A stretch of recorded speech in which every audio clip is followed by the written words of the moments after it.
Thank you so much, ladies and gentlemen, once again for taking time to join us here live at our channels. We are live at Mukwa Times, Gusi version, Mukwa Times, the English and Swahili version. And of course, ladies and gentlemen, we are live at Cyprian TV.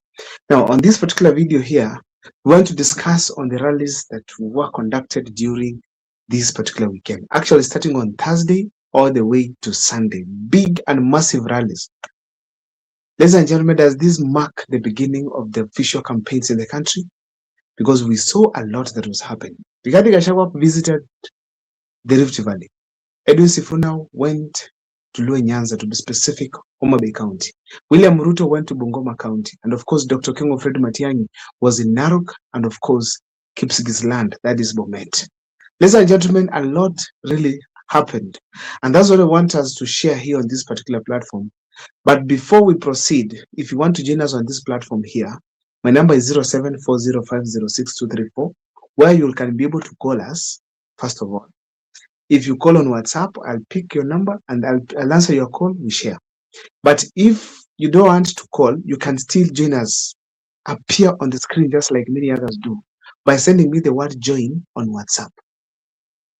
If you can hear me well, the word join on WhatsApp, and then I will send you the link and include you on this particular screen so that you give your opinions in relation to the campaigns that were held all the way from last week to today on Sunday. Now, to just remind you, we had Matiang'i in Narok and Bomet. We had also Rigathi Gachagua in the entire, actually in Nakuru County. Then we've also had, in fact, he went to Nakuru, Rigathi Gachagua went to Nakuru and then to Narok County. Nare Kiangare, he went to, he has conducted several rallies. Then we also had Sifuna going to Bungoma County, Homa Bay County. Then William Ruto in Bungoma County. So on this particular platform, let us discuss, give opinions. Now, I've seen Fidel is telling me join. Fidel, you text me on WhatsApp. Kindly, the number is 0740506234. Text me on WhatsApp, not here, on WhatsApp, the word join. I can't post the link here because when I did give people the chance last time I posted the link there, people did a number of things that really affected the channel so much. That's why I tend to restrict to WhatsApp. Kindly, Fidel, I'm waiting for your text on WhatsApp, 0740506234. Send me the text, the word join, and I'll send you the link straight away. Let me actually copy the link and be ready for you.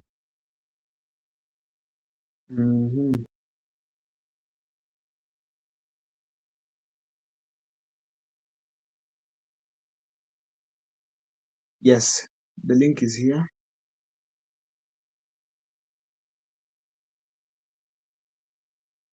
Good. So Fidel, once you send me the word join on WhatsApp, I will immediately forward you the link. Please, Fidel, I'm waiting for you. Fidel is Makori. Kindly send me the word join on my WhatsApp. The number is 0740506234. I avoided posting it there because of one simple reason. Some people sent some videos that really affected my channel so badly. Now, Bella is on stage. I'm waiting for two guys, then we start the show. Then we start the show immediately. Maybe.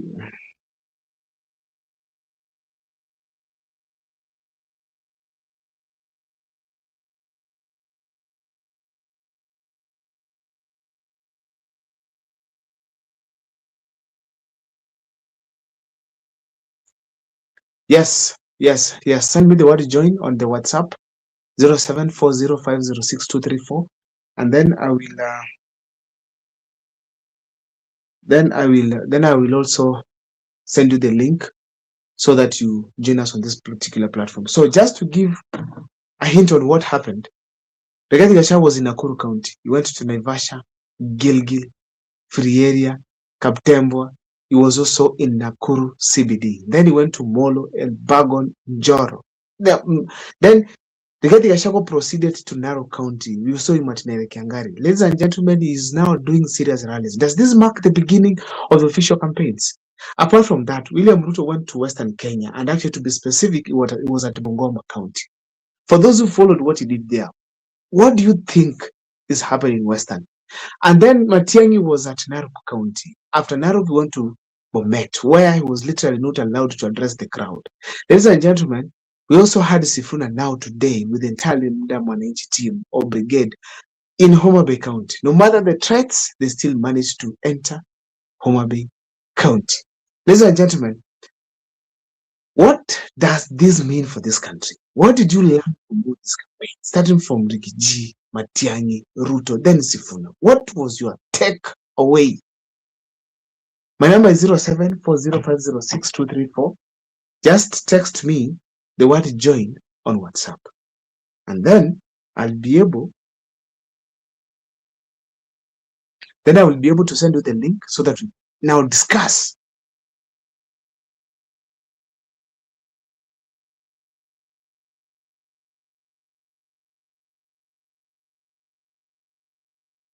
Perfect.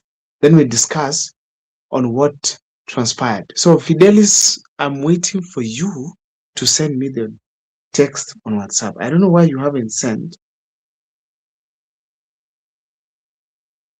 Fidelis, you haven't sent. I'm holding my laptop here to check whether you are sending, but sioni kama umetuma.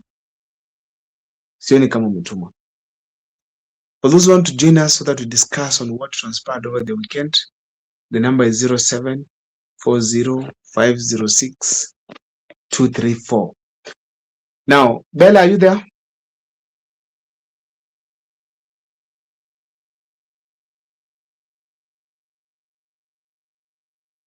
As we wait for Bella to be back.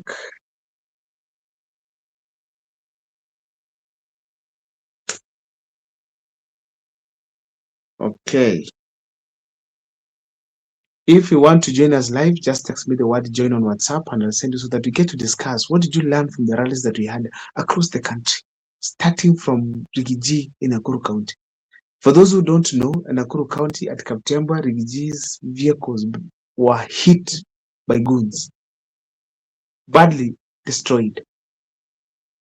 Matiang'i was heckled at Bomet. William Ruto was cheered in Bungoma County. Then Rigiji was received as a hero as well in Nakuru. Edwin Sifuna, no matter the intensity of the threatening that was happening in Homa Bay County, still he managed to enter Homa Bay County with his Linda Mwananchi brigade. Ladies and gentlemen, what do you think? What do you think is happening in the country? Bella, thank you so much for creating time to be here. Thank you so much. You know, you've got me off guard. I'm good. How are you? I'm fine. Good to see you. Thank you so much for always being our Iron Lady. That in every time we hold a show, you show up. In fact, we have never hosted any other lady. I think it has been once we brought one lady on board and then she disappeared. But you've kept the consistency. May God bless you and thank you so much for always being here at Mukwa Times. Thank you so much.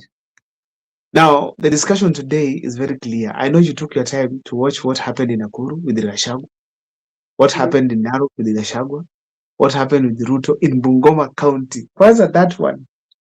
And then Sifuna was in Homa Bay today. Now, Matiang'i was in Narok and subsequently to Bomet, where he was chased away. Okay, I think let me begin with what happened. Sorry? What happened to who? Start with whoever you want. Yeah, let me begin with what happened to Matiang'i in Bomet. You know, nani alichafua maji? Ruto alichafua maji, alikoroga maji. Unaona ile ukikoroga maji alafu the water becomes muddy. Oh, that's what happened. When President Ruto started attacking Uhuru Kenyatta, akisema ati sponsor opposition, alimumalizia asubuhi na mapema, like, do you know what happened in 2022? So I think the people, the Kalenjin region, wanaona Matiang'i as a project of Uhuru Kenyatta. And that is how he received that hostile reception in Bomet County. Yeah, that is one of them. Yeah. So wanaona Uhuru Kenyatta as the one that is funding Matiang'i and is the same person that is fighting President William Ruto. Yet William Ruto is the one that supported him fully since 2013 through to 2017. So it's something like sasa pia na wanaona huyu haizi kuja kukuwa candidate wa Wakalia hapa hivi, even we cannot add, we'd rather sponsor or we'd rather support Gachagua than Matiang'i. Now, on the same case on Matiang'i, Yes. I also feel that he was ignorant. Mhm. You need to have locals as your allies, either an MCA, aspiring, somebody you need to empower from that particular region. At least when you hold a rally, he speaks, even Kalenjin at least. Do you get the point? At least he speaks. Somebody from that particular locality. Then these people will also help in mobilization. At least even if there's heckling, you also have your people. You are heckled, but you have your people as well who are cheering you. So in that particular scenario of Matiang'i being heckled at Bomet, it was out of pure ignorance. Pure ignorance. Who is that distracting you? You mute your mic.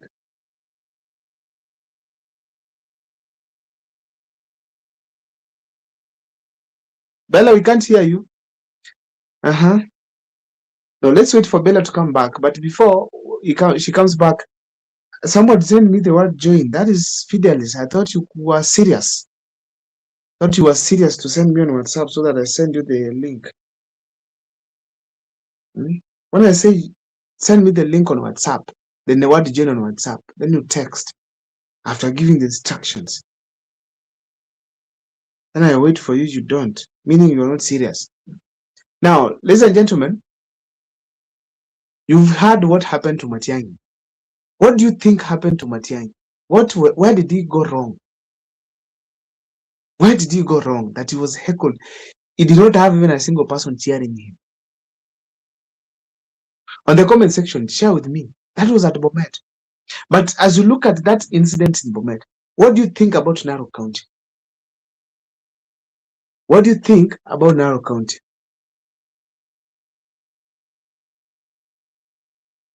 David, come in the right format. I am seeing that the format you've joined us with cannot allow me to add you on stage. Kindly join the right format so that I add you on stage, you give your opinion.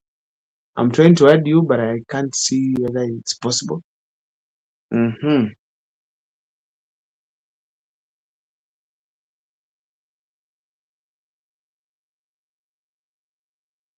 Okay, you're proceeding. Bella, are you there? David?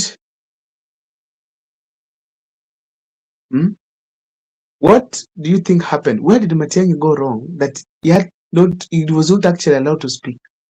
As much as we look at where he went wrong in Bomet, how was his rally in Narok County? Was it a successful one? Was it a successful one?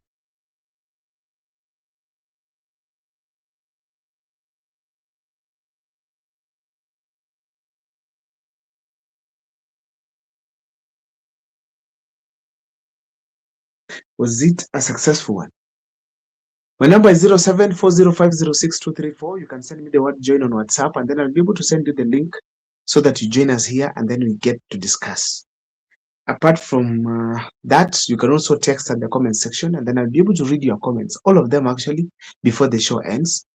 And then also, for those who want to call, I've now opened room for that. You can call me. Okay? You can call me on WhatsApp. Not normal calls, on WhatsApp, through the same number.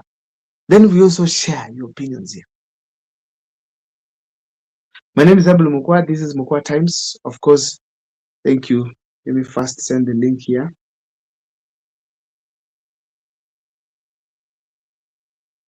Yeah. Fidelis has finally texted me on WhatsApp. Good. My number is 0740506234. It's here on the screen. You just text me the word join on WhatsApp, and I'll be able to add you on stage. Now, David, you are joining on the right form, wrong format. I'm trying to add you on stage here. Can just join hata kama na audio. You could first join and then you mute the camera, something like that. I'm trying to add you on stage, but napata format yenye iko hapo, it's inactive. Please join the right way, the way you usually join. Then I can't manage.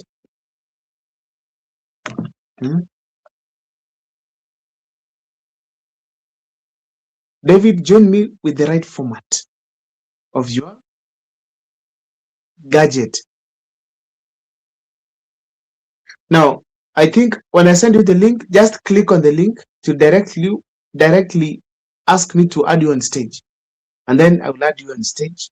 You share your opinion. But for those who want to share their views through calls, you can call me on the same number on WhatsApp, 0740506234. Apart from that, if you want to also participate just through text, commenting, the comment section is open. Please share your opinions. Share your opinions widely so that we get to understand where did things go wrong for Matiang'i. How was his rally in Narok? How did he do in Nakuru? Why was he stoned? How did Ruto perform in Bungoma? How did we get somebody like Sifuna performing in Homa Bay? Thank you so much, Fidelis. Karibu sana Mkuu Times. Can you hear me? Yes, I can hear you. Thank you. Ongeza sauti tafadhali ukiongea so that people can get to hear you, and also increase the volume of my phone. But I can hear sauti iko chini. Now, where are you watching us from, Fidelis? Where are you joining us from? Omolo. Nakusikiza kutoka Moro. Asante. You're the right person actually to be here on this show today. I would like to get the feedback from Molo. First of all, Fidelis, though I can't see you, but it's okay. I wanted to inquire from you that you saw Matiang'i was in Narok and he also went to Bomet, where he was actually not allowed to address the crowd. Rigathi Gachagua was in Nakuru County, and I think he was in Molo, in Bagon, Njoro, and even went to Narok County. We had William Ruto in Bungoma, and then we had today Edwin Sifuna is in his entire brigade in Homa Bay County. Starting from, because you are in Molo, let's start from Rigathi Gachagua's visit. How was the visit? Rigathi Gachagua, his visit was so overwhelming. The crowd was so huge. Yes. And let me say by saying Rigathi Gachagua's arrangement meetings or rallies is so impressive, because the first thing is arranging earlier before the kickoff, au tuseme atakuwa amefika kwa ground, atakuwa ametuma watu mbele, wanafanya benchmarking na wanaangalia watu wenye watakuwa naongelesha watu wale wenye watakuwa nasikiza ground vile inasema. Yes. Kando na kuangalia kulinganisha na Matiang'i. So Matiang'i ile kitu inamwangusha, I think ni ile akienda kwa mikutano anaenda tu, anaamuka kama anafikiria kuenda mahali fulani anaenda, ana timu yenye inaprepare ground vile itakuwa. So hiyo tu ndio naweza sema inamwangusha. So to just take you back slightly. So Gachagua vile alifika Nakuru, the welcome was overwhelming. And you're also saying ground sasa inasemaje, aende urais ama baki hapa? Kwa ground, unajua mimi niko kwa ground ile, naweza sema watu wanaweza sema Gachagua. Sio kama unanisikiza? Kabisa nakupata. Gachagua, unajua watu wengi wanampenda juu anaongea ile mambo yenye wanataka awaambie, siri ya serikali vile imepanga. Na hiyo tu ndio watu wanataka kukuja kusikiza. Okay. Watu si eti wanampenda Gachagua sababu ni Gachagua na wanataka tu Gachagua awe rais wa Kenya. Juu wanajua huyu Gachagua huyu ni ule mwenye walikuwa pamoja na ule mtu mwenye anasumbua Wakenya. Upande ya SHA ifanyi, upande ya masomo imesimama, upande ya mafuta, gharama ya mafuta imeenda juu. Hata mtu ukitaka kutravel from point A to point B inakuwa ni shida. Unafikiria yani, ukienda kuongezewa tu fare unafikiria ule mtu mwenye atakuwa ako kwa uongozi. So hata ukifikiria vizuri upande ya Gachagua unamuona ule mwenye amekalia kiti vile amasumbua bado huyu Gachagua atakuwa anasumbua bado. So hawafikirii vizuri kama anaweza wafanyia kazi ile yenye wanataka. So Wakenya saa hii wanafikiria Mkenya ambaye atawafanyia kazi, hajaikalia hii kiti ama hajakuwa kama any politic arrangement. Okay. Sasa Fidelis, tukiongezea tu in what you've said, uliona pia William Ruto alienda Western. Did you manage to look at to watch his rally there? I managed to okay, niliona ati saa hii mkua ni ile naweza sema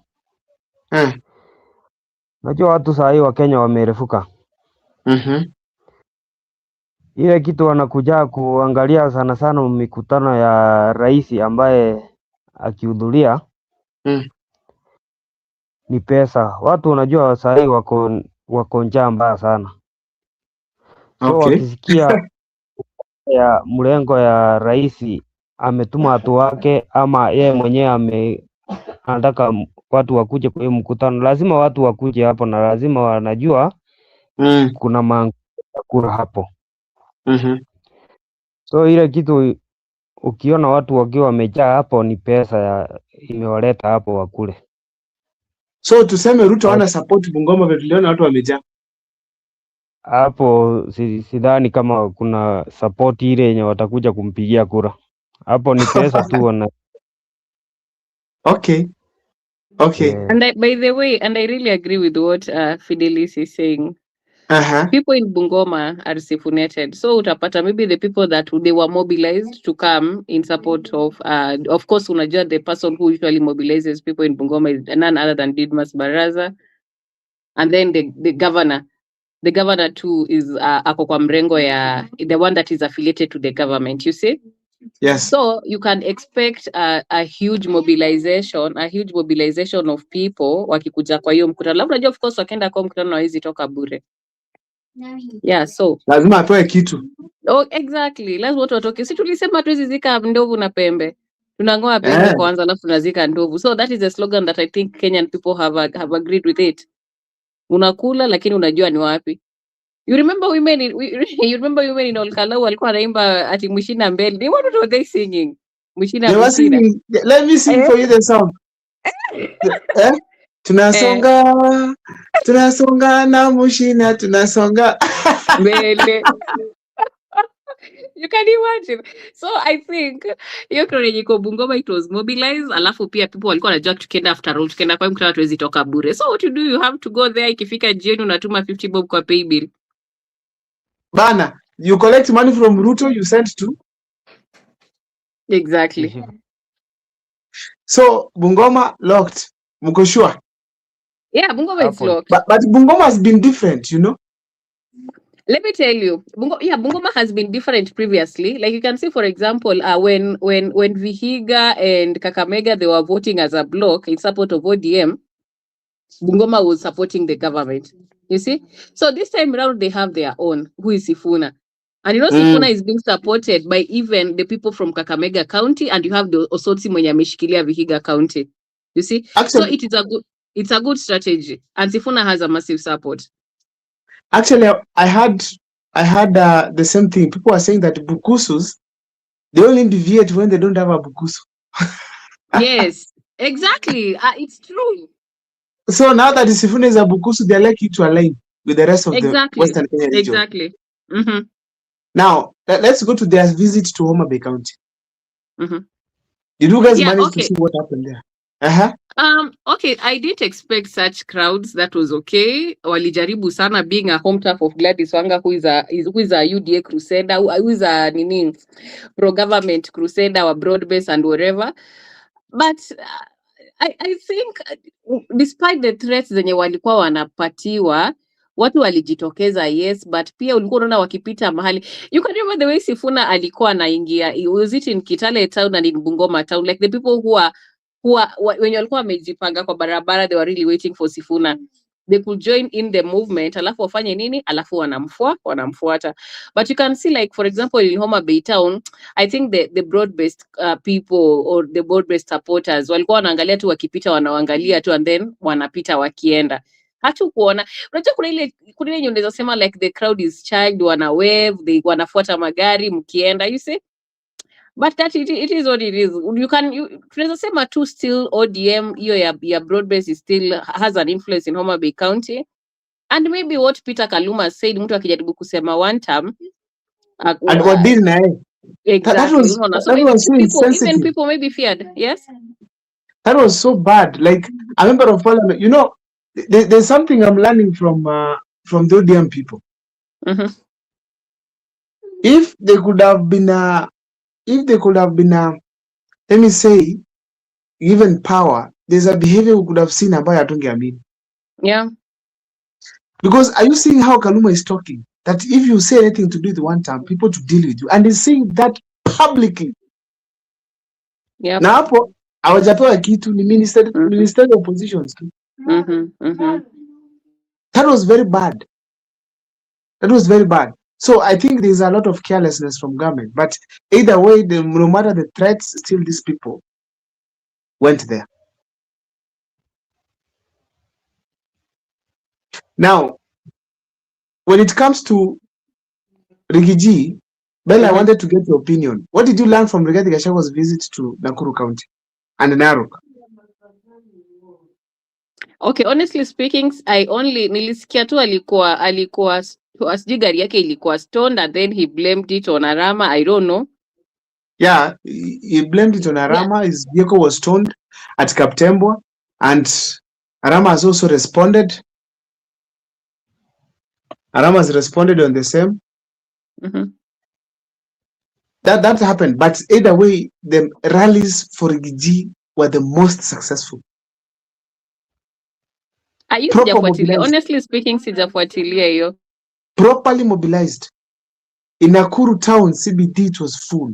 Molo was full. Elbagon was full. Njoro was full. Nerekiangare, that is Narok kwa Masai, it was full. Amesema tarehe 21st atakuwa Kipsigis, Emuru Adikir.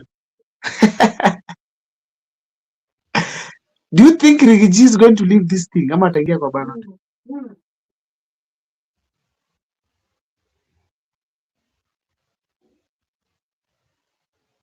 Bella?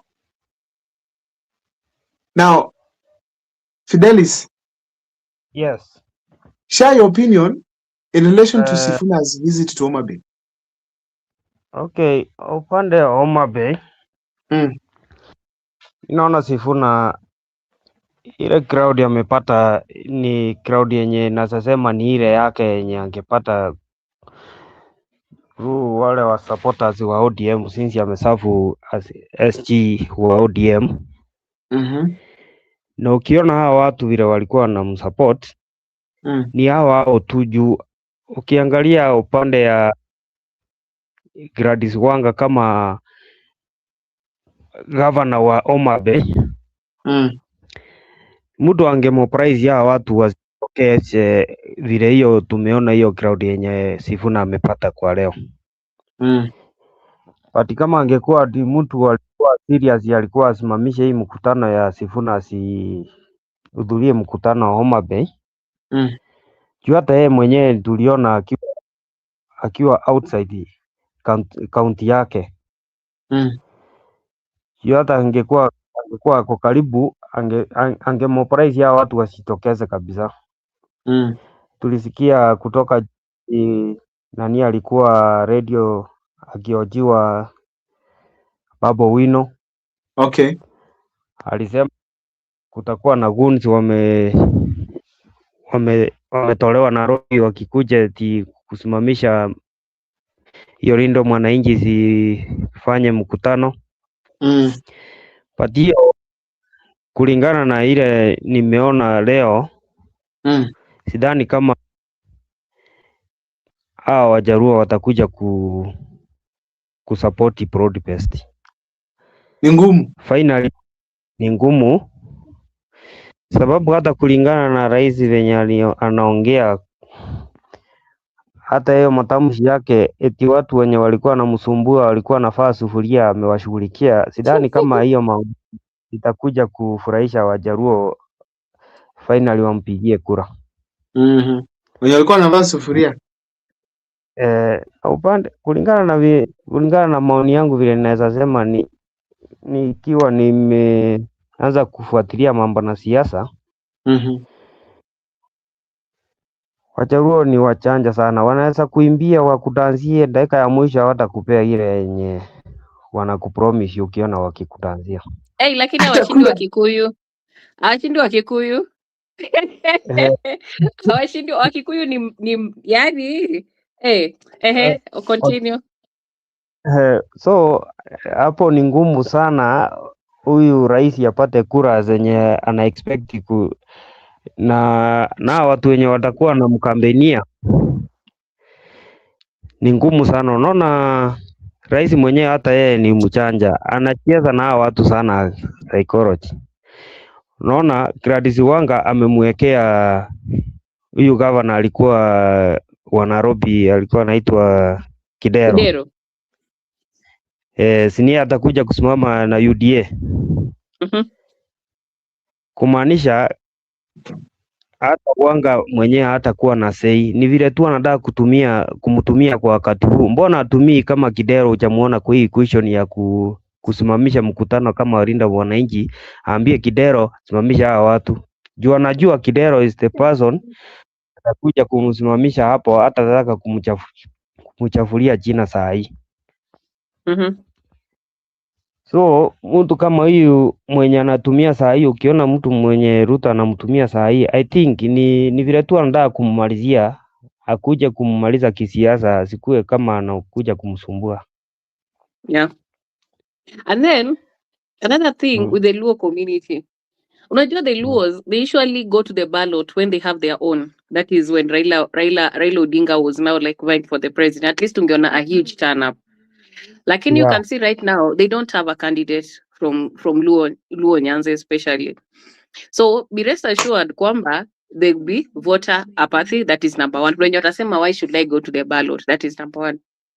Number two, the Linda Mwananchi also.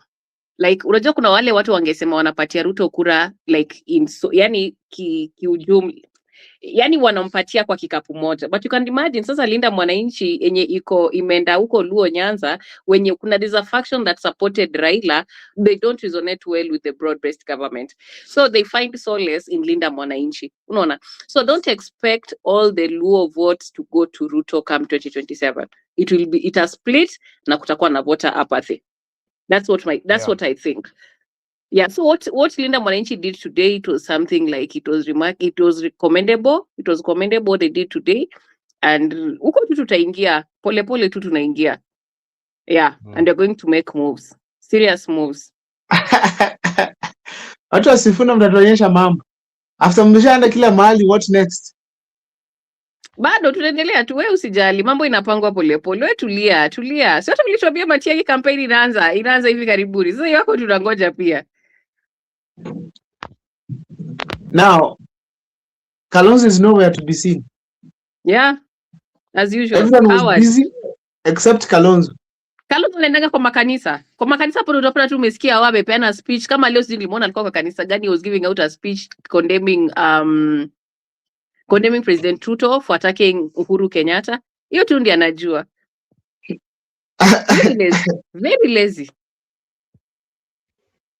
So you want to tell me Kalonzo is lazy? Kalonzo is lazy. Mwenye alikuwa anapatia Kalonzo fire, alikuwa anampatia fuel was Rigathi Gachagua. Sasa Rigathi Gachagua, in my own thinking, Rigathi Gachagua ameona hii ni mzigo ni mzito sana kufanya nini kubeba. So wache ajisimamie sasa. Siku hizi unaona Rigathi Gachagua anang'ang'ana na Kalonzo. No. Rigathi mwenyewe ndiye anaendelea kizunguka the whole of the country, mobilizing people, campaigning against Bella, this government. Yes. Bella, do you think Gachagua is going to leave it? Like he's not going to the ballot? I don't know. According to me, no. Gachagua anafika kwa debe. Anafika kwa debe. You can't, are you seeing, sijui kama, it's only that you didn't get a chance to see the type of rallies Gachagua was holding. Everywhere was green. People turned up in large numbers. So if he decides to go right now to the ballot, is rest assured that he will get the 5 or more million votes from the Mount Kenya region. Yeah, for Mount Kenya region, it will be okay. Apple, we can't dispute that. We can't dispute that. Assuming he gets alignment from Western Kenya. Yep, the deal is sealed. Tell me, if Gachagua will not be the president of the Republic of Kenya, you guys. I know he can, but ukumbuke kuna watu bado, like sasa unaona, like let's say for example, sasa Sifuna akikuja like aseme like maybe anadeputize Rigathi. Do you know the people that supported that they felt aggrieved that about the broad-based government watatoka, they won't be there. So ikiwa Sifuna ataungana na Gachagua, be rest assured Ruto will ingia Luo Nyanza na watampigia kura sana tena na hasira. So he leaves that option in the Luo Nyanza. It will be for Sifuna to decide if he supports Gachagua, he will lose Luo Nyanza, but get Western. Yep. But also, I don't know whether Western will support Gachagua. That's the only issue. I don't think so. I don't know, but let me get to the comment section. But before I go there, first, even angalia comment section. Ruto must go. Ruto has to go. Now, Jemwa is saying we are Sifuna and Sifuna is us. Ruto must go. Then we are having Madola is saying that no, it was a fail. Which one was a fail? Then now, Edwin Mose is saying that politics is a dirty game. Politics is a dirty game. You see, president is using dirty language, means he what? Bella and some comment section. Wacha niangalie. He needs the same response, but Matiang'i tends to be soft in response and always says that he tries to restrain himself. Now, Moseti is also saying that he needs to have strong soldiers and mobilizers who are not fearful. Matiang'i online channel.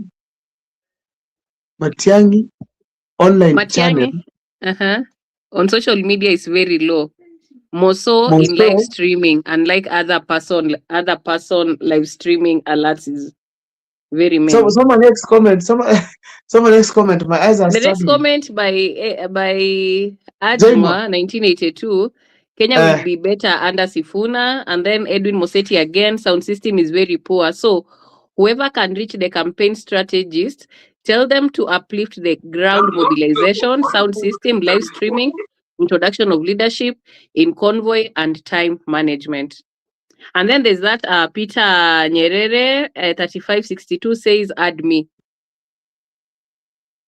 Peter, if you want to be added, just text me to the WhatsApp number, the word join. The WhatsApp number is 0740506234. Just text me the word join and I'll send you the link straight away. You join us just like Fidel has done and just like Bella has also done. Now, David, after so many struggles, thank you so much that you managed finally to get on stage. Please share your opinion. Let's start from Matiang'i's visit. First, he had 2 places he went to. Went to Narok, successful rally. Then he went to Bomet, Kitumbua ikaingia mchanga. What do you think? What can you learn from those particular incidents about in relation to Matiang'i? David?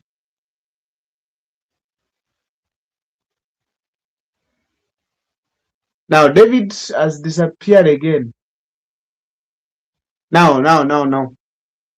Peter, whoever wants to join us, the number is 0740506234. Just text me the word join on WhatsApp and I'll send you the link straight away. Peter Nyerere. Fidelis, Peter Nyerere. Peter, you wanted to be added. Just text me the word join to my WhatsApp number 0740506234. And then I will send you the link. I won't post it public here because of a number of reasons. So please kindly do that.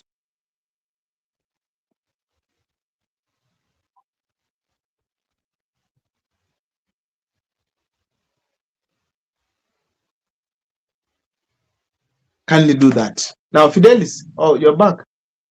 Yeah. That's okay. Now, what next for Matiang'i? What should be the next thing for Matiang'i that he needs to do? Okay, Matiang'i needs to do a lot. Naona ukiona watu wenye wanamzingira wanafaa kumadvise achague at least kwa kila county mahali atakapoenda rally yake wale watu wenye watakuwa na mobilize ground, at least akikuja anakuja akiwa ground yake ameitengeneza, ili akifika hapo asikue kama anaibishwa kuwa heckled. Yeah. And then another thing that I would like to add on that is that I think Matiang'i tends to assume so many things. So to him, hana ile what we call ground mobilization, because anajua, he assumes like watu wanamjua by his track record.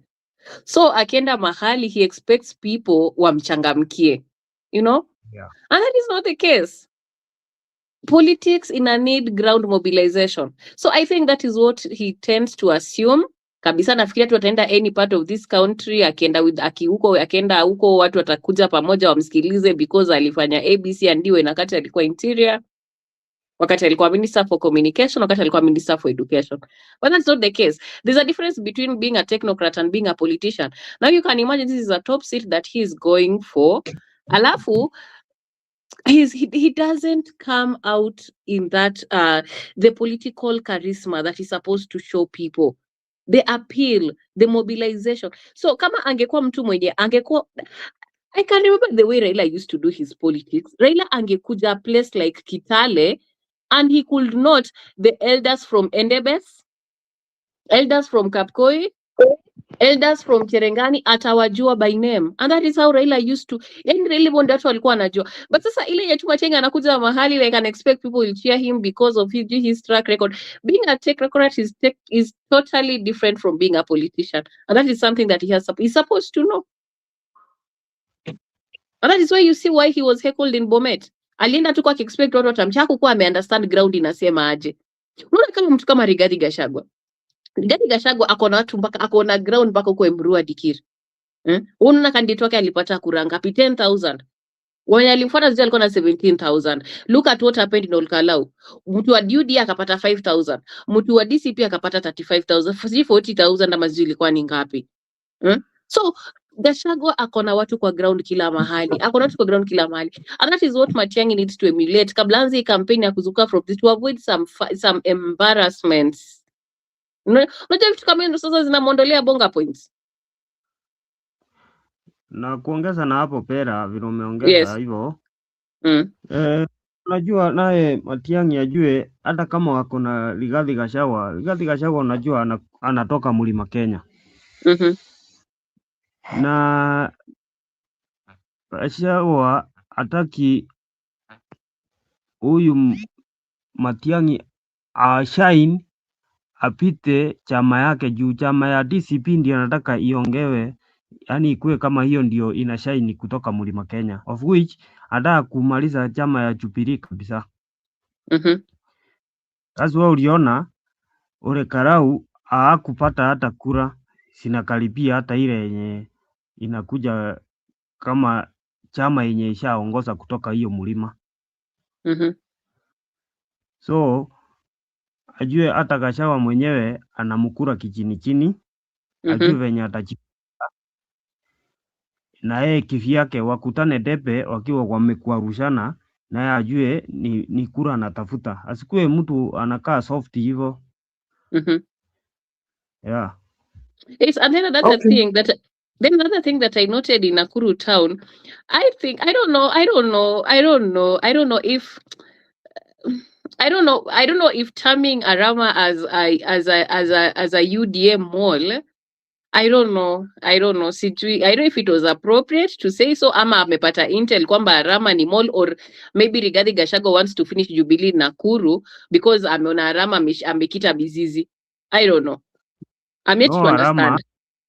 Arama is not a mall, but ile kitu Gachagua hataki ni ile tu chama ya Jubilee ikuwe kama ndiye support mtu kutoka area yake. Unajua Gachagua ni mtu anataka kutoka area yake ukuwe kama ni mtu unamu praise and worship, unaongea chama yake mwenyewe. Kando na kuongea Gachagua na umetoka mlima ama watu hao ndio wako kwa hiyo area, wewe si rafiki yake, utakuwa rafiki yake. That's why unaona jinsi Arama ni mtu wa Jubilee wana support Matiang'i hata amutaki. That's why anaona wacha ambrand amweke kama huyu ni mall, ndio watu wa understand. Akileta DCP atwe candidate wa DCP Nakuru Town West, right? I felt so, but it was, I don't think Arama can never be a UDA mall. Arama wakati alisimama in 2022 alisimama na Jubilee when Jubilee was crumbling.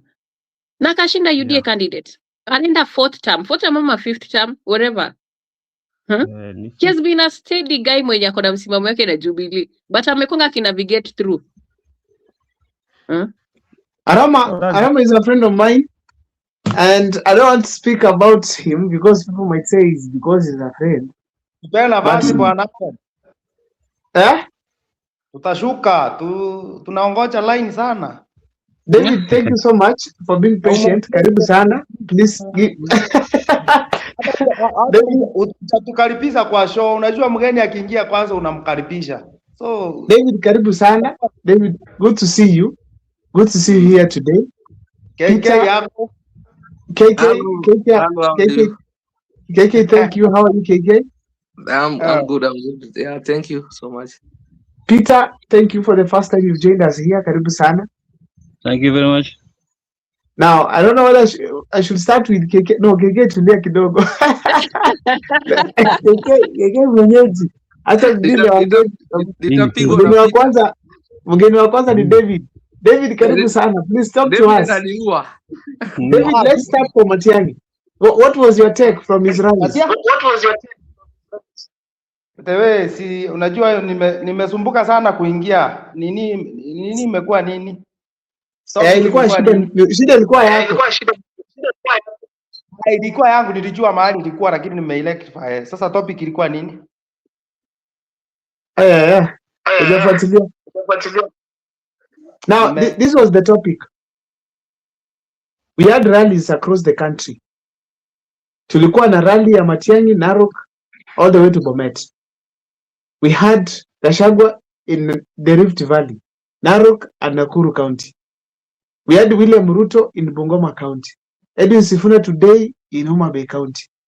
What is your take from all these rallies, starting from Matiang'i?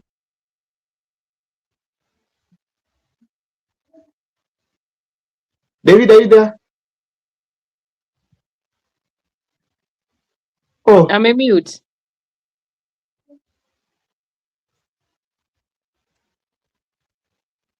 And umemute tena. Leo David mtambo umempiga kabisa. Ongea basi. Unanisikia? Kenya naweza sema kwa hiyo mikutano umeuliza tu swali mzuri sana general. Tuliona Matiang'i Matiang'i unajua siasa yake yeye anafanya anauza personalities. Na ile kitu ana believe in. So yeye analeta ni kama solution. Kuna shida, kuna mtu tunataka kutoa, lakini apart from kusema harambee, sijui watu wetu wa mlima, sijui watu wetu wa wote, what are you bringing as a solution? Number one. So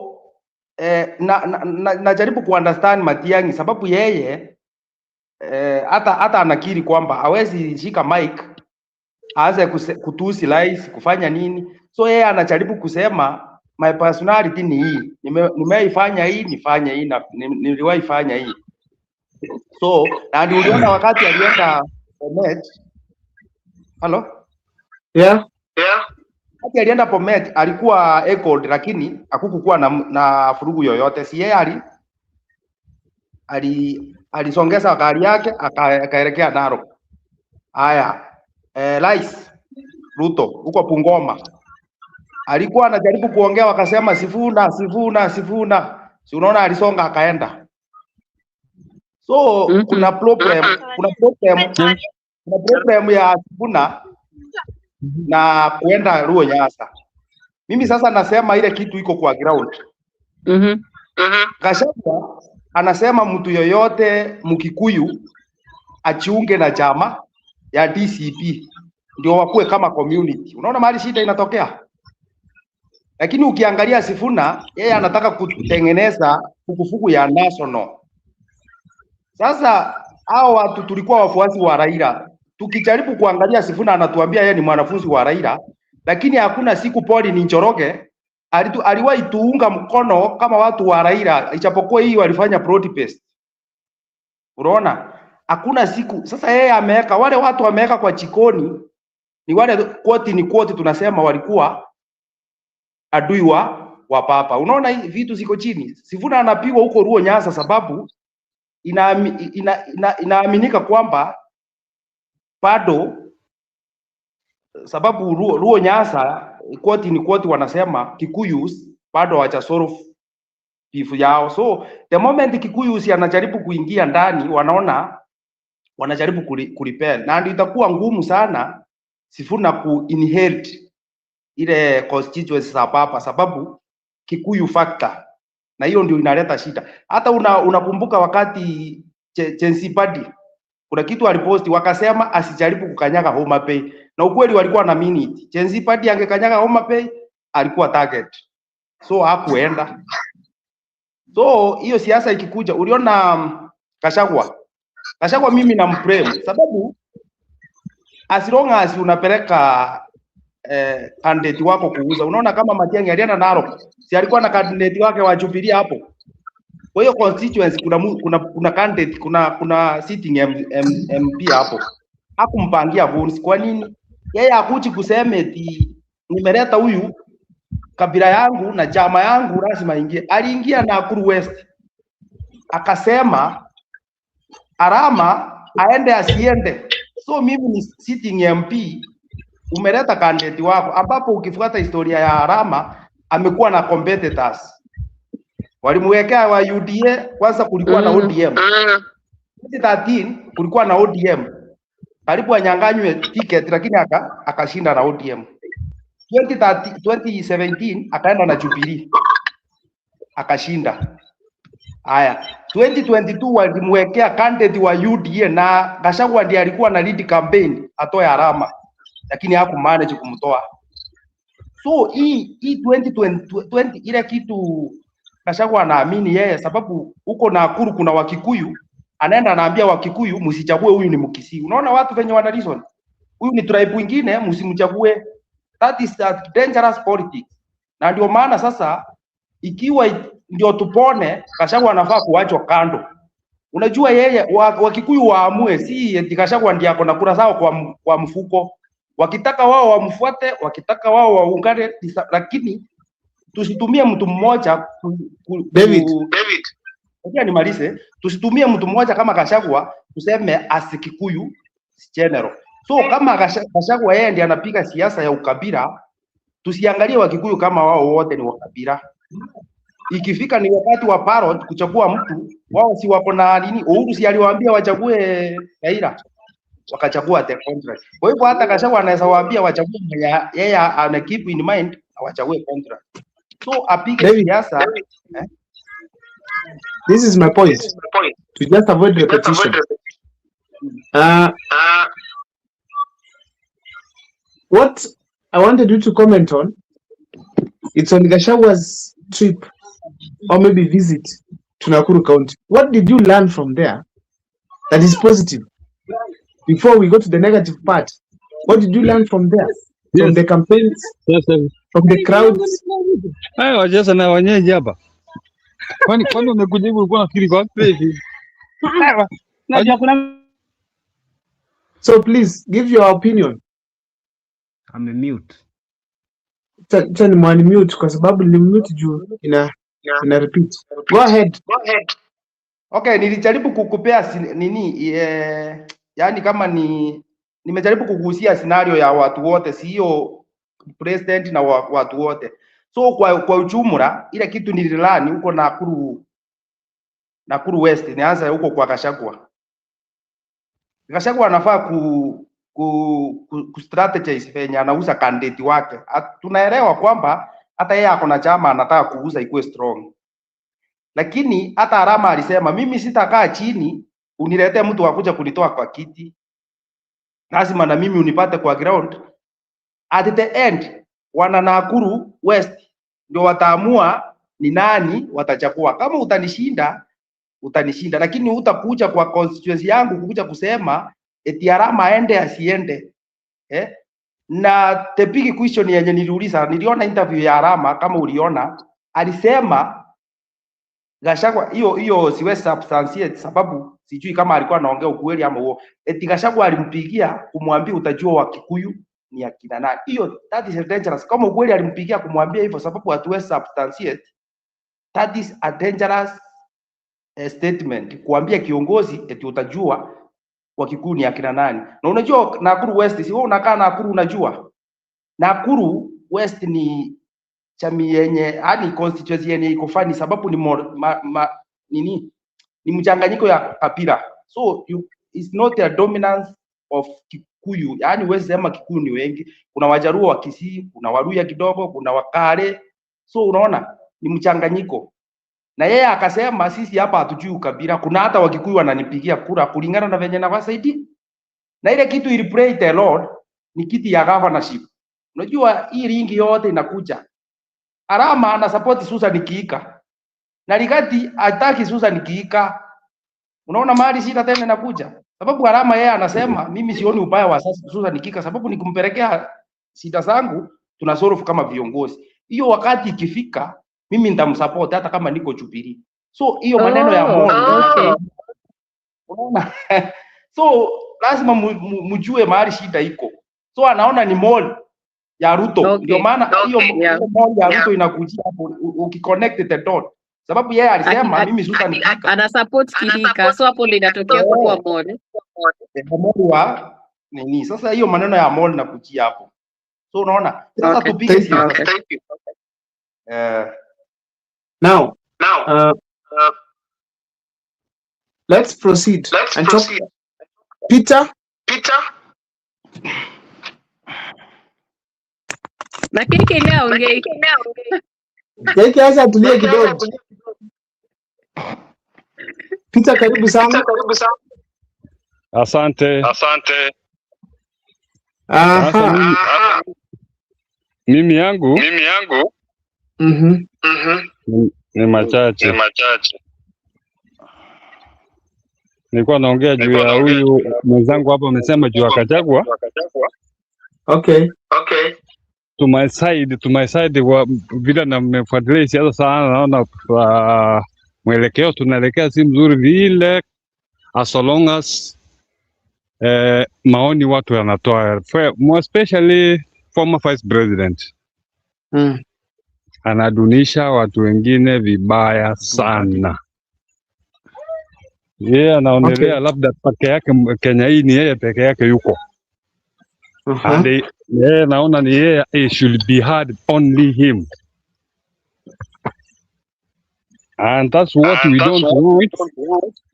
We never wanted huyu jamaa apate penyesho kidogo achukue hizo kura. Unajua tukifanya hivyo at last Ruto ataingia uongozini. That's a fact.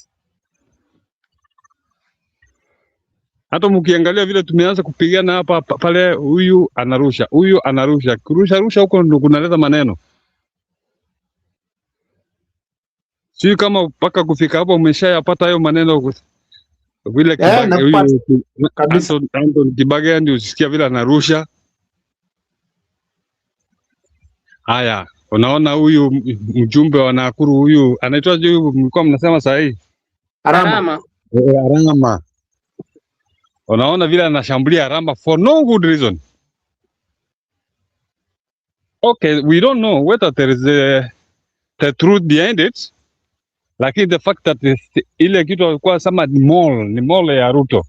How is it? How is it? Ndio David amexplain. Vile amesema na mimi sielewi kama ni ukweli, lakini we don't know anyway. Kuna kitu kingine hapo mmesema chini ana support Susan Kiika. Hapo na mimi nimeshangaa sijui. Lakini huyu this guy we call former vice president was Yoni, and mark my word, if that's the way we are going, if we cannot be together as opposition leaders, there's nowhere we can go. Exactly. And sasa unajua I'm telling you, and now you can see why President Ruto ako with a lot of confidence saizi, because anaona opposition tumeanza mikwaruzano and he is very happy. So unataka naongea na confidence. Na hiyo kitu huyu mzee asipopelekewa maneno ambio mzee apunguze. Ushirikiano ni muhimu sana. Yeye in the first case is in front line ku mobilize what. Of course he's a very good mobilizer. Absolutely. Lakini is not a leader. That's a fact. We have got leaders. Unajua kijana kama Sifuna vile anakuja. Very good guy. We have got one of us from Kisii, we call Okengo Matiang'i. That's a very good leader. A manager of himself. This guy is a mobilizer, but the problem we have in Kenya at the moment, mwenye alileta na and you can yani uwezi kunitoa hapo mahali. Bigati ndiye alileta hiyo shida tuko na at the moment. Even if he can apologize so many times, yeye ndiye alileta shida. As such is concerned, sisi kama voters, kuna mwenzangu hapa ameongea vizuri sana. Sisi voters tuko na jukumu, we are the final people to select who to choose to be our president. That's a fact. Lakini Wakenya ni wale. But I hope that then I think mahali kwa Kenya tumefika mahali pazuri. Kile kitu kilikuwa kalao, let us be all kalao. Thank you. Thank you so much. Thank you so much, Peter, for your great contributions. Tumeshukuru sana. This is your first time at Mokwa Times on this particular organic show. Yeah, this is the first time. Please always join. Here we say things the way they are. Kama Matiang'i amekosea mpige roho safi. Kama amefanya vizuri mseme. Kama ni Gachagua piga yeye. Kama amefanya vizuri semeni pia. Yes. Thank you. Mpaka tumkosea na sisi. Hata ikiwa ni yeye mpaka tumkosea, akikosea mahali we have to do it. Kabisa. Sure, lakini I normally follow you. Uko na mambo mazuri sana. I appreciate what you are doing really. Thank you. God bless you for that. Thank you. KK.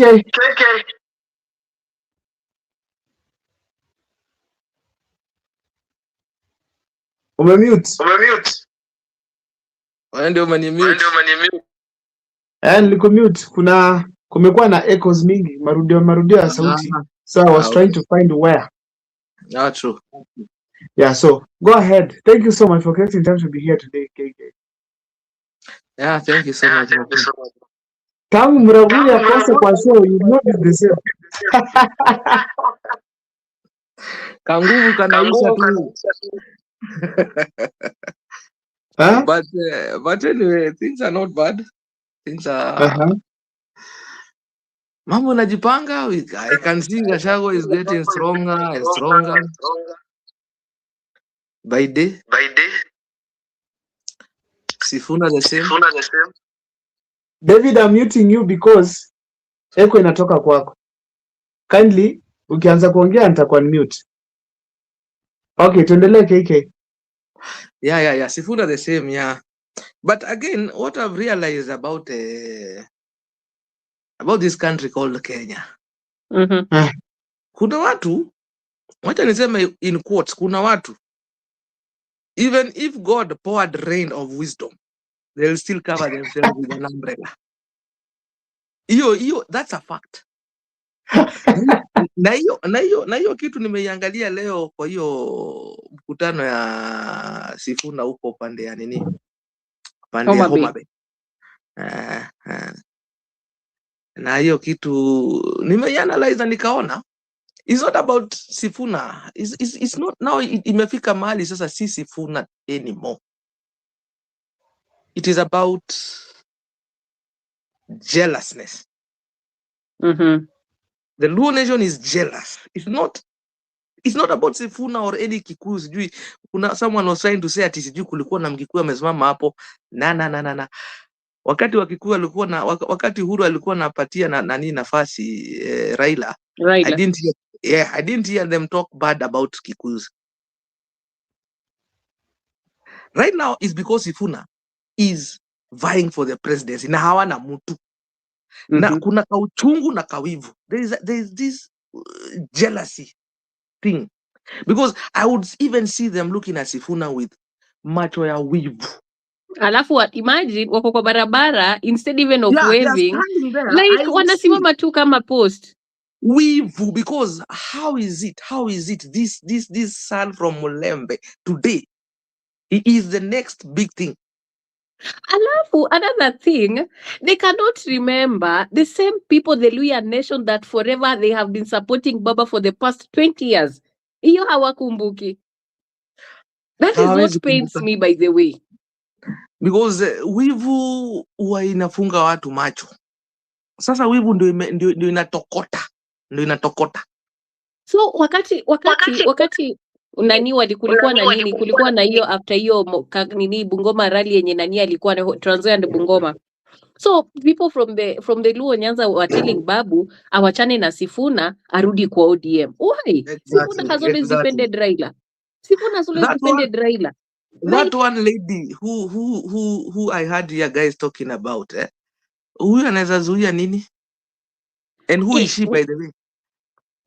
And by the way, that girl, another girl called Jenzi Badi, who is she? Okay, the only person the Luo Nyanza, the one that I know that they have a problem with, is Rigathi Gachagua. That one is okay. After I've interacted with my Luo Nyanza friends, wanasema ikiwa Sifuna anaweza kuwa like anaweza ingia kwa mrengo ya Rigathi Gachagua, they'd rather vote for Ruto. But kama ni Sifuna anaenda kwa debe, they are ready to vote for Sifuna. Unaona? But kuongea about sorry, hiyo alignment yote tukisikia ati tunaweza patia Gachagua, tunaweza wanasahau Ruto ni the same character mwenye alikuwa na tusi Baba kama Ghasia. Exactly.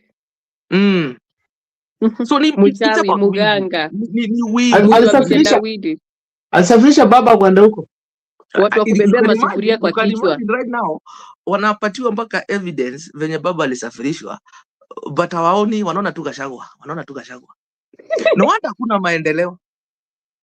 You know, KK, you have a very nice good point there.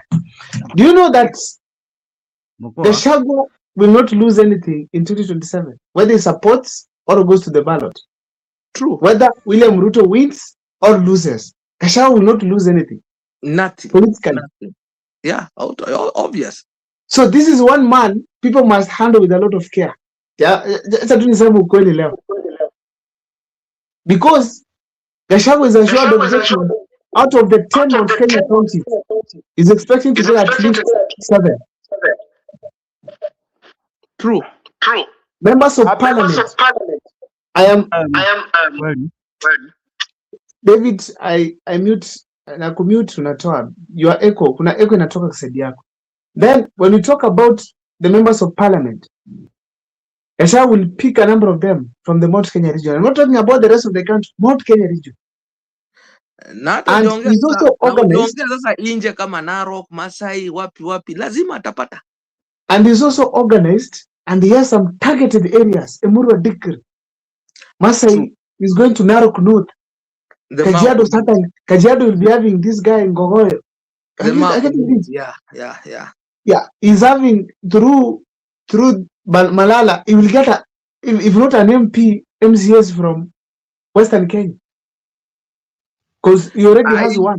I'm seeing Mr. Moko, I'm seeing like probably DCP ndio itakuwa na the most members of parliament. As a party, it might have the most. Most. Though if William Ruto gets the support, like what William Ruto doing right now, he has gotten rid of ODM from Western Kenya.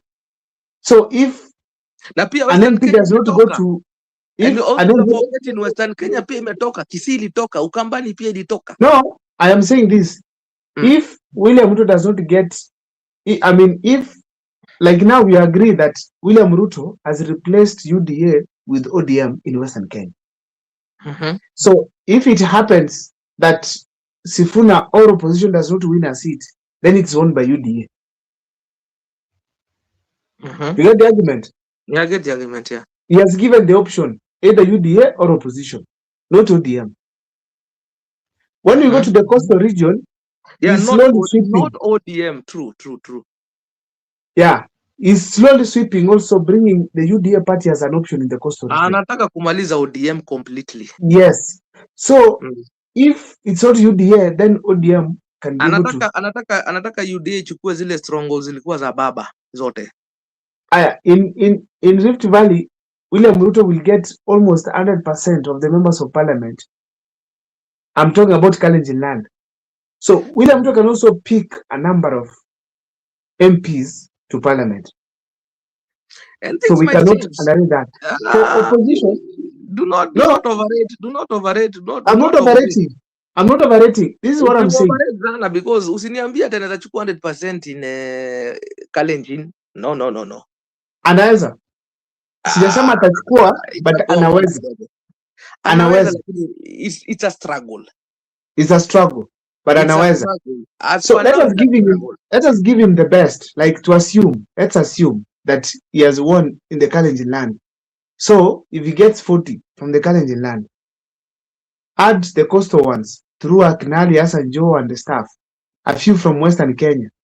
Then now come to Kisii here because Osoro will be back to parliament. Japhet Nyakundi is likely to be back to parliament because of the dynamics around here in the Gusii region. Now, you can see William Ruto will also have a significant amount of number of MPs. But DCP, if it organizes itself well, it might be the top. But my point was, Gachagua will have nothing to lose. If opposition will not sit together and give one presidential candidate, one to Kenyans, Gachagua will opt to go it alone to the ballot. No, Gachagua will support somebody because hata ukiangalia siasa za Gachagua, why people are saying ati Gachagua anasonga. Gachagua KK, Gachagua anasonga. Aim yake ni kumarket party. Yeye anataka as much as MPs he can collect. Backing up a person like a presidential candidate, anaweza back up Matiang'i, anaweza back up Sifuna. He can back up Kalonzo. The point is, in a scenario where the opposition do not agree on one candidate, what do you expect Gachagua to do? Yeah, they will agree. No, in a scenario they don't. Because Gachagua yuko hapo. Toa Gachagua. No, huwezi mtoa. Mtoe, mimi nakwambia mtoe. Gachagua huwezi mtoa. I'm telling you mtoe. Ayo, KK. Okay. Mtoe kwa mambo ya presidency mtoe. The most that can happen labda aseme labda nimewapatia mtu kama labda let's say that Kaboy is called who? not even Medho, the other one mwenye anaenda kuongea kesho, hatujui ana stand wapi. Ndindi Nyoro, yeah. Ndindi Nyoro unajua kesho ameitisha press Safari Park. We don't know what anaenda kusema. Headache. Atupati headache, atupati ikifika ni hivyo tu. Sisi hapa tuchekangi na wanaume. Kwenda utaenda roho safi. Waulize PK. Waulize PK. Waulize Peter Kenneth. Hapa kwenda utaenda. It doesn't matter. Kama uko na ile wakati tuko sasa, you are gone. You are gone. Sisi tunataka tu tukue na ile, because we realize the parliament ndio kuna shida. Watu wengine wacha watafute upresidency, it's okay. But without the numbers in parliament, hii shida yote Kenya tuko ni jua parliamentarians. And also you guys from where you come from, ebu campaign hiyo kitu. Do not recycle these guys, please. Otherwise, it's not even about the presidency. Mali Kenya tuko leo. Anybody can be a president. Hata wewe Moko unaweza kuwa president. But with the wrong parliament. Watakuimpeach na wanahongo wanakuimpeach. Exactly. Not even hata kuimpeach Gachagua. Kuimpeach Gachagua hata ni kitu kidogo sana wamefanya. Zile bills za watu wamepitisha. My God. See, of course wanahongo wanapitisha bills wakiona huyu wana nini wanafuata tuna impeach huyu. That's what they've been doing. We don't have a country. They have a price tag. We don't have a country. Unless those MPs are gone. Ama Ruto waende. Either two. Au my MPs na Ruto. Mmoja wao. Lakini MPs wafae kutoka sidhani kama watasikizwa kwa ground. MPs mtu yote tu atasimama kwa chama cha UDA. Huyo sidhani kama atasikizwa kwa ground juu unaona kama bunge ikifunjwa tu hivi kutakuwa na massive defection sana kutoka UDA. Lakini inategemea atakuwa anasimama pande gani. Mount Kenya najua UDA hawezi, but inategemea anasimama pande gani. But like today imetuonyesha pia Kisumu bado wako nyuma sana kisiasa. Wako nyuma sana. What is this that scared you from over there? People are not looking like they're excited. No. The worst ama the most ile kitu ya huzuni ni kuangalia mabarabara watu vumbi. And people are screaming about it. Kupangishwa, unaona wanaume wanapangishwa laini juu ya 1,500. You go barricade roads. I mean, hapo there's a problem. Shida. Na hata it's even beyond shida. It's even naweza sema ni kitu I'll start believing what our grandfathers used to tell us here. Wacha nisiongee sana. It's beyond even that, yeah. Let me check the comment section and hear what Kenyans are saying from there. Bella, take us to the comment section.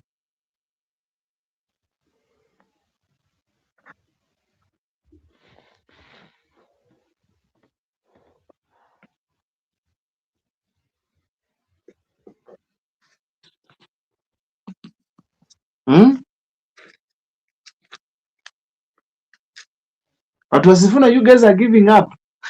I would recommend them hata mambo ya nini wachane nayo kwanza kabisa. In fact, Sifuna anafaa kuje pandi ya mlima akuwe endorsed mapema ndio best. Mlima hawezi ingia hivi. Ataingia, let him come. Aone kama atawekewa roadblock. Sisi tutampenda.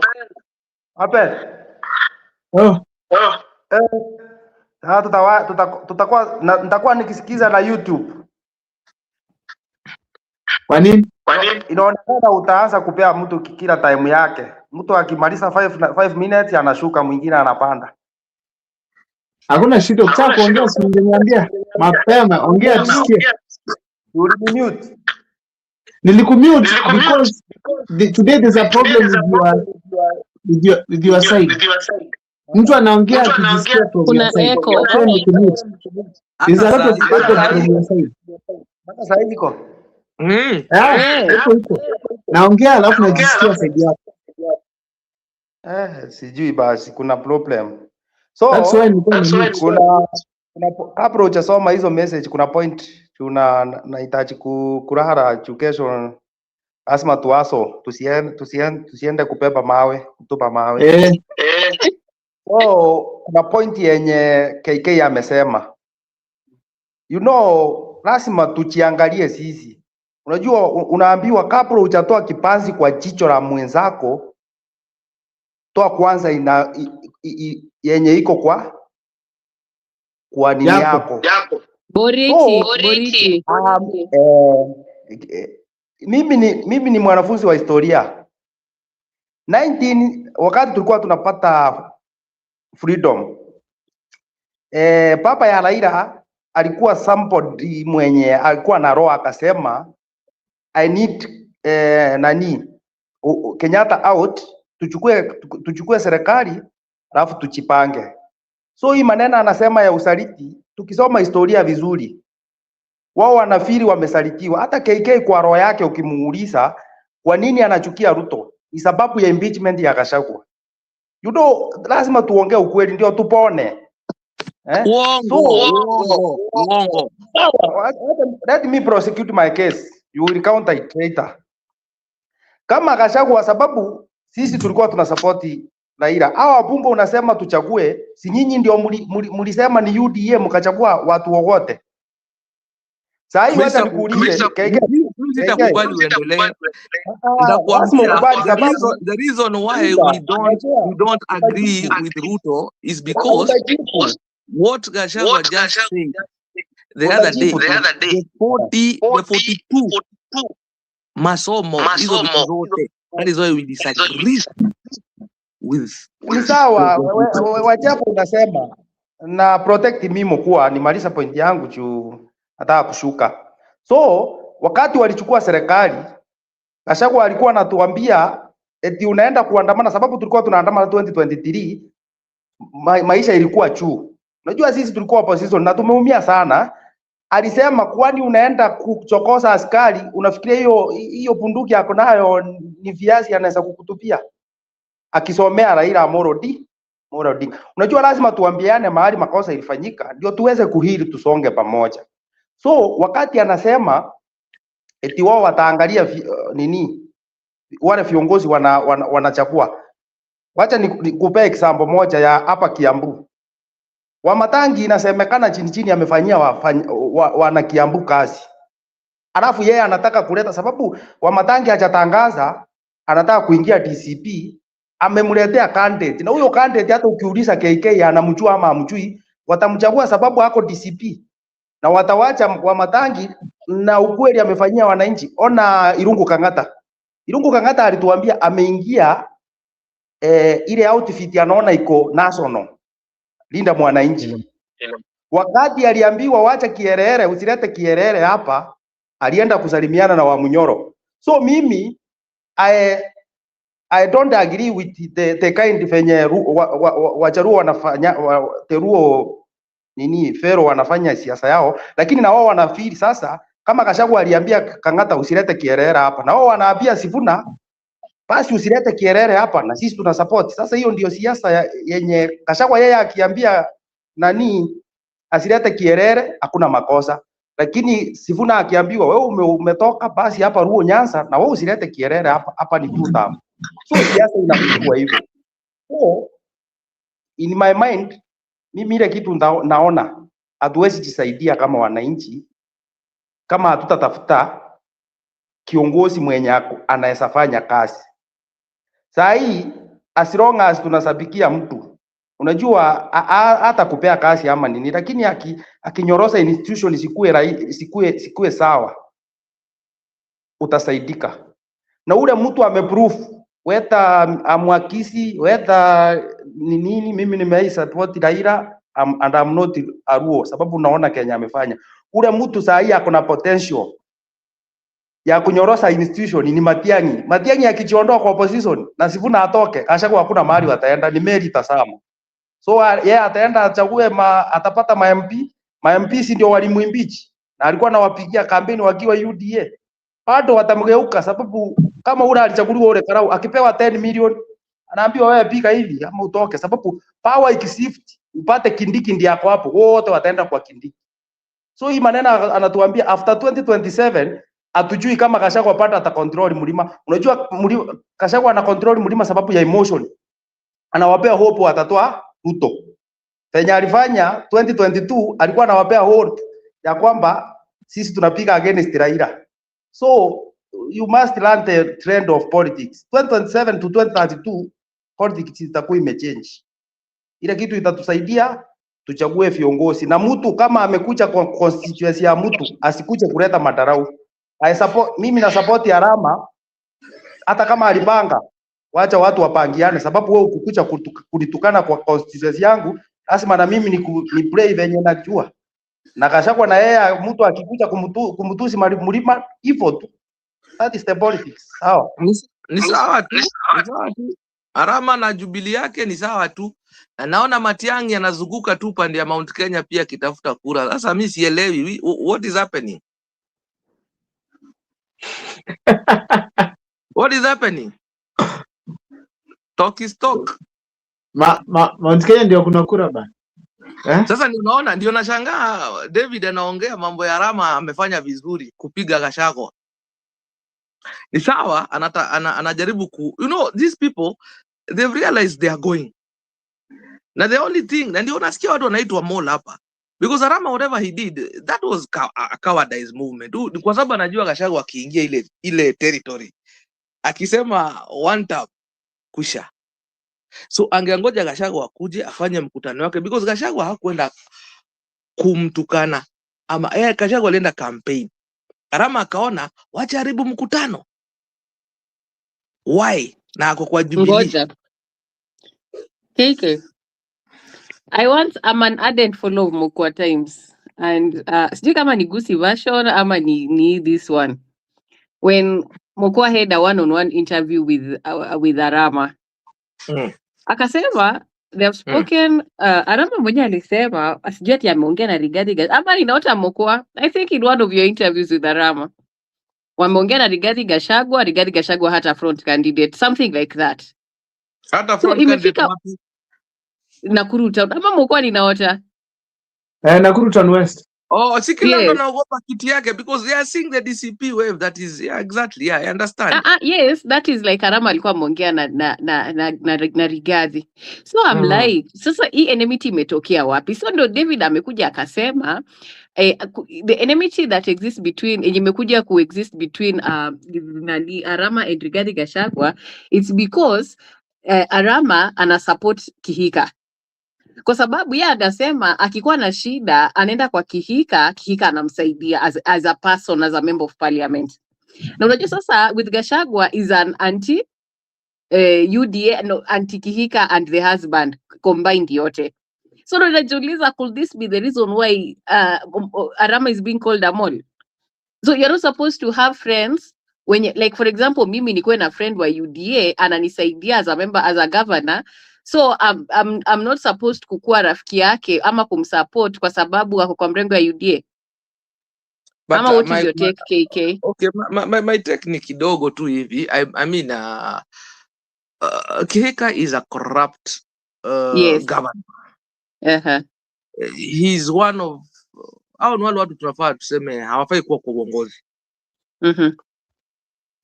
Na sisi hapa ama in my capacity of thinking if kama mimi naweza kuja kwako campaign Bella, alafu you feel threatened, why are you feeling threatened? Why would you arrange for me goons? Siwache nikuja nifanye mkutano yangu kama nitakuinsult ama nitafanya chochote kile. Unajua sasa ubaya ni ati tumekuwa na wanasiasa wamekuwa kama watoto. Arama ni mtu mzee. Na Susan Kihika is a woman, and on top of it a very young woman, but very powerful, very resourceful. So akiambia Arama wewe fanya hivi, you know, those are the kind of politics we are running away from, Bella. Bella. Hatutaki watu wa yesa. Tunataka watu wako na KK, msimamo KK. and favors. Alafu tena ujui kando na politics chini ya behind the curtains huwezi jua watu wameloot kiasi gani pamoja, ama ni favors gani hizo uanga wanafanyiana. You understand it? I told you Bella some time back politics iangalie ni kama ni biashara, usiangalie ni kama ni uongozi. Politics yenye iko sahihi ni biashara. Probably after this one, Mungu akitusaidia tutoe hii takataka yote hii, maybe now we can start now talking about politics, but right now it's business. Watu wanafanya biashara na nchi yenyu. Whatever is happening in Kisumu, Kaluma and kina Gladys Wanga, hiyo ni biashara. That is not politics. Any sensible person can agree. It's true. That's true. These people are giving each other tenders. That don't we agree. Yeah, they're supporting each other. Wewe bro, Gachagua wanakuja, wewe fanya hivi, wewe block huko. Because wanaogopa kupoteza hizo viti. Na si eti wanaogopa kupoteza hizo viti kwa sababu ya wewe raia. Ni kwa sababu ya interest zao. MP na imagine ataondokea hiyo kitoweo anachizi. Ulisikia mtu kama Cecilia Mbare akikuja kuambia a grown woman, akikuja kuambia watu analia ati nitapoteza kazi. Man, ilifikaje hapo? Ati nitapoteza kazi.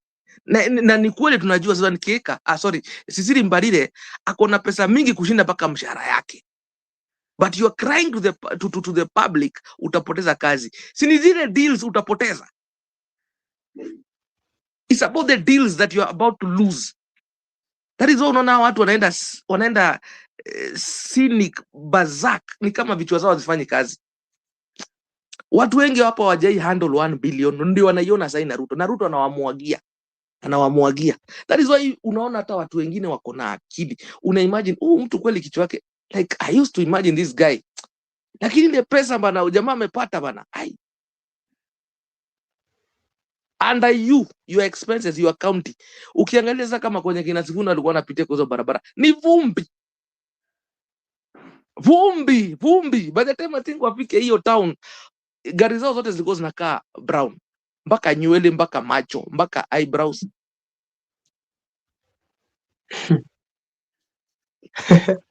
Wale wako na clay soil, so inakaa black. Inakaa white hivi kitu kama hiyo. KK, huko kuna rami ya vumbi, lakini unajua kwa kina Kibaki kuna jigas. Ziko na kuna barabara. Jigas ni wewe kujitakia. Jigas ni wewe kujitakia. Ni sawa. Kwa hivyo tunaweza sema Kibaki hakusaidia watu wake. KK, nikuulize. According to your analysis, hao watu wenye opposition government, ni nani unaweza mame kama flag bearer kwa hao watu? Flag bearer wa opposition kwa sai? But nilikuwa nafikiria mtu kama probably Matiang'i. But now sasa nimeanza kuona probably Sifuna I think is the best. Sababu wameanza kukosana na Gachagua. Unaona sasa ile Gachagua is the best for what is the best. Unajua sasa siasa zikianza ni kama za like you are entitled, ni kama sijui kuna mahali uliandikiwa ni kama lazima utakuwa president. You see even the way Matiang'i nowadays is talking. He's talking like anakosewa. Hatafuti anaongea ni kama anakosewa like it's like ni kama mtu alikuwa amemdanganya like sijui ni kumdanganya ama wacha hata nisitumie hiyo jina kudanganywa. I think ni assumption. I think that's one thing. He was the next big thing. Already ilikuwa ishakuwa declared and everybody was okay, but he took so much time. He was overtaken. Mpaka Sifuna akamoverpower. Exactly. Na sasa hizi vitu tunaanza kuona sasa zikifanyika za watu wa Jubilee wanaanza kupiga. It might not, I will not say it might. It has nothing to do with Jubilee as a party. Mkwa, hiyo kitu ya Rama hiyo ni personal, ni mtu ana protect interests zake personally. It is not Jubilee. Kuna problem hapa. What yenye about Sifuna akiesa Rusi? Unaona maisha yake politically itakuwa aje? Exactly. Tunaona That's another challenge. That's another very big challenge. hiyo No, ndio alikuwa anataka unamaanisha okay, lazima pia umuulize Bella. Anamaanisha Sifuna akienda kwa ballot na wakiwa 1-1 two horses. Nani? Sifuna na Ruto. Unamaanisha sasa nani anaweza lose kati yao wawili? akiesa Rusi, Ona. unajua huwezi weka eti atakuwa guarantee sasa ni Sifuna ndiye atapita akuwe president. Kuna kuruhusu. Hapana, I think nimefikiri umeuliza wakiingia kwa ballot wao wawili nani anaweza shinda. No, inamaanisha unajua unaangalia what if ndio tumechagua huyu ndio Sifuna na wanaenda kumenyana na Rais Ruto mwenye ako kwa government saa hii. That is the question. Yeah, that is what I was asking you. Yeah. Nani anaweza shinda? Saa hii tuseme Ruto ameshinda na ameshinda Sifuna. Sifuna alikuwa seneta wa Nairobi na ilikuwa tamu yake ya kwanza. Kama angeuliza hili ni hii ilikuwa aulize, lakini akakuja akashuka ya president na ameruhusu politically. Ona kama atakuwa aje na hii miaka yake. Na huyo mwenye sasa amekalia si the same question mlikuwa mnasema ama mlikuwa mnafikiria like yeye ni kamutu sijui whatever, mlikuwa mnaongea mambo ya deep state bla bla bla all those kind of things. Huyu anaita aje? Alafu kidogo tu hata niulize tu swali. Kuna swali na shida tu nilikuwa nauliza hivyo juu Sifuna naona miaka yake, unajua asipocheza kadi zake vizuri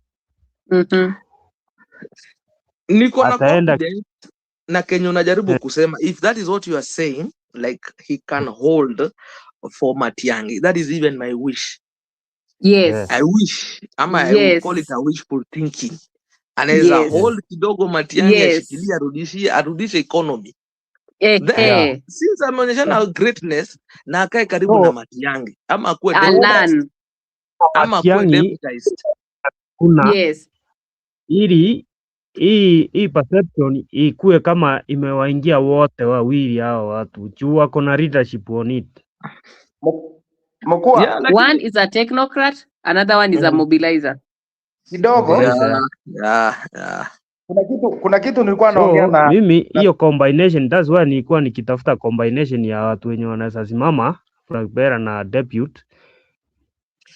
Ikanichanganya kiasi ni nani anaweza kuwa anafiti kwa hiyo position. Alafu kabla nitoe maoni yangu leo tulikuwa tuna mchana unaangalia aje, unaiangalia aje kwa upande yako kidogo tu ndio nini. Hello KK. Yeah, tunakusikia. Naiangalia hivi umesema that one I can agree with you, and if probably I would say it's a wishful thinking, and we also agree and we also wish it would be that way, but unfortunately Matiang'i alichelewa ku hit ground. Alafu sasa even the guys who are working for Matiang'i now today currently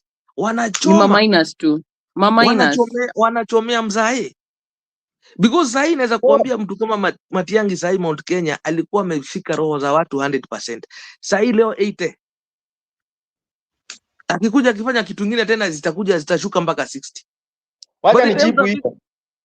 By the time unafika next year.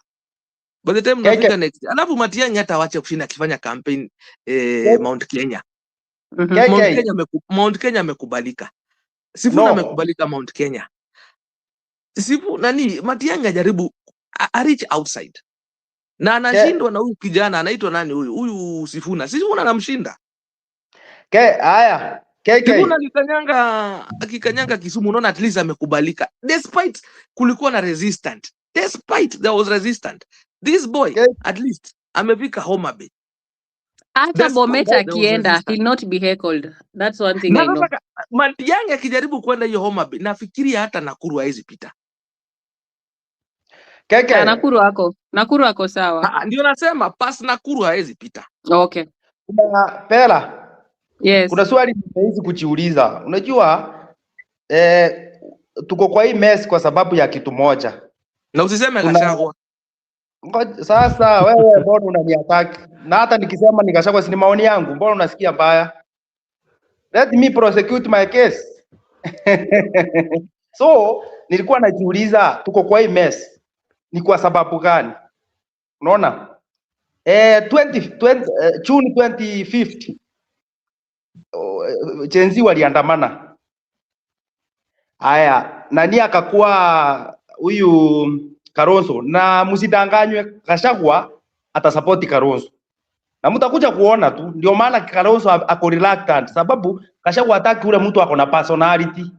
Anaenda kumkalia, anataka aweke ule mtu anaenda control. So hiyo from my perception Gachagua yeye ako sawa na Kalonzo. That is why unaona Sifuna na yeye ameenda kutafuta Matiang'i. Si unaona walifanya mkutano na Matiang'i. So eventually Sifuna na Matiang'i wataungana na Sifuna si mjinga sababu amekaa kwa kampeni ya Raila. Kukaa na umati bila strategy hautashinda. Sababu umati inaweza kuja, Sifuna anaweza enda Kisii, umati utokee, lakini ile siku Matiang'i atakosa kutajwa, Sifuna ataenda kukampeni aseme ni mimi nimechaguliwa. Lakini ukiwa na strategy, ujue uko na watu grassroots huko chini, wanakuja wa convince waambie watu hata kama si kama mtu wetu, acha tu support huyu. So in my view Sifuna anafanya kazi mzuri. Lakini unajua strategy na chama unajua kitu ya kwanza inahitaji pesa. Number 2 inahitaji ikuwe na official mpaka chini. So tuassume chama yao mpaka saa hii hawaja ilaunch. Tuassume next month hiyo kitu, yani ininia wata-launch hiyo chama. Wakilaunch wanahitaji iende kila mahali. Unaona, inahitaji resources. So mimi kuna ile scenario naona na KK ukijaribu kumpasuate. Unajua sasa tumechukua stand ya kwamba aangalie hii siasa venye inaenda. Sifuna anaweza work with Matiang'i, lakini he can't work with Gachagua. Sababu ya nini? Akiwork with Gachagua he can't inherit ile constituency ya Raila, hiyo itapotea. So akijaribu kuenda aseme ametangaza na ndio maana hata achaenda kufanya mkutano na Raila na Gachagua, amefanya na Matiang'i, amefanya na Kalonzo na Gachagua. Hebu uliza KK, Gachagua anaambia watu wanatembea kama miti. Unajua mimi nasema Gachagua yeye peke yake ndiye ako kama miti, sababu chama yake imesimama, haiko kwa coalition. Wale wamerudi kwa Azimio, wao wametengeneza nyumba yao. So yeye ako wapi? Hata kuna watu David, ako na watu hata kama anatembea kama miti, ako na watu behind him solid. Nani huyo? Hebu nikuulize Pera. Adivana anasema anatembea kama mti. Kiza, ako na watu. David alikuwa anasema Gachagua ndiye yako kama mti. Ndio nasema hata kama ako kama mti hapo peke yake, but he has solid followers. Ni sawa. Gachagua ako na watu wengi. But the problem is this, Hebu ni mute nani ndio nimalize point yangu. So ananiinterrupt sana.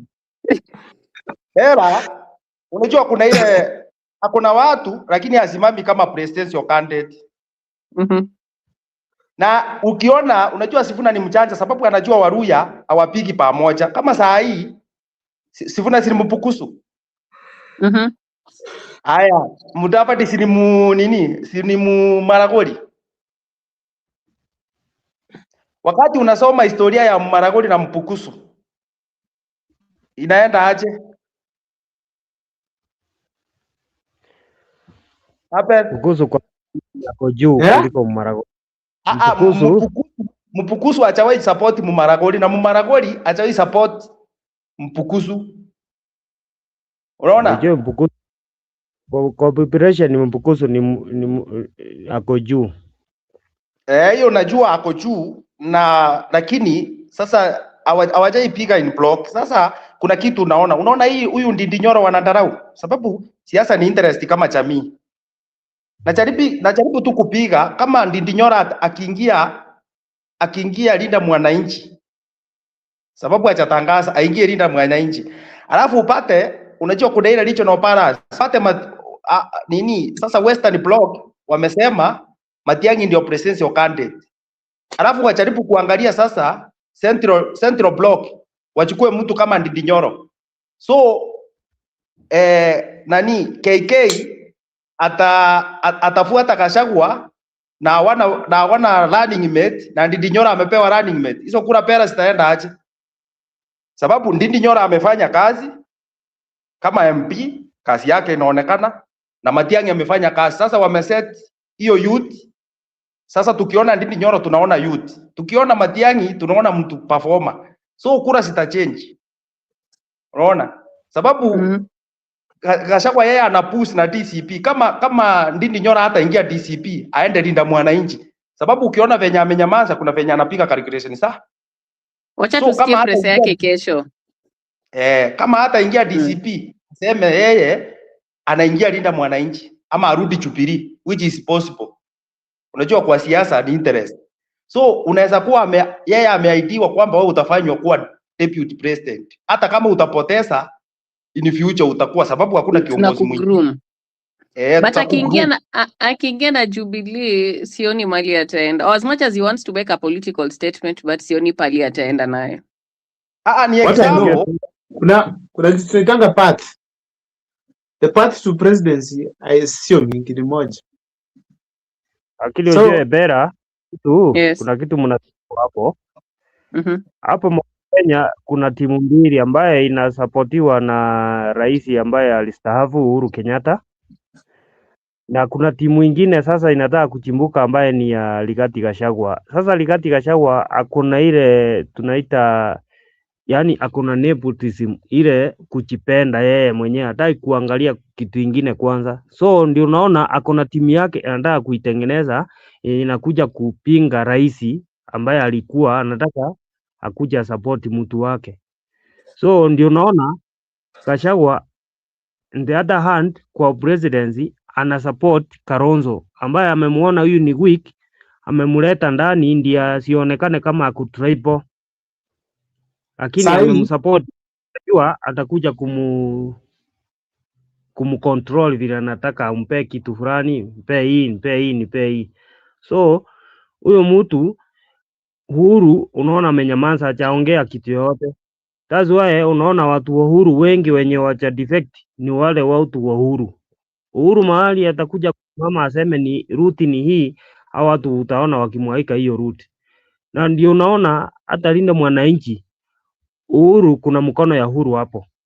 Upende usipende, kuna mkono ya Uhuru. Na ndio unaona Uhuru akona kadi mbili. Kadi moja ni ambaye ni Matiang'i, kadi ingine ni ya Linda Mwananchi. So akona mcheza anacheza, hata usishangae sana Ndindi Nyoro akikuja kutangaza wakona Linda Mwananchi ndiye atakuja kuingia. Na hapo watampoch wenye walipoch Kang'ata. No, Ndindi Nyoro akona personality.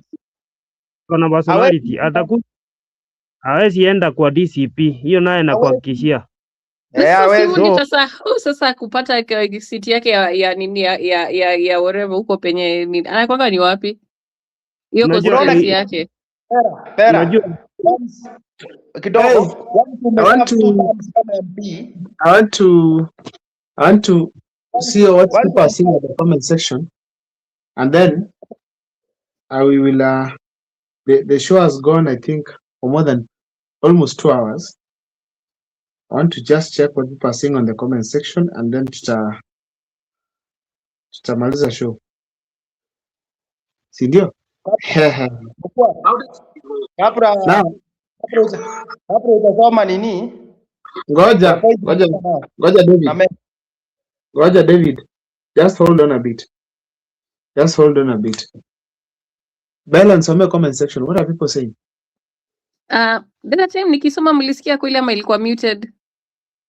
Soma tu. Yeah. Okay.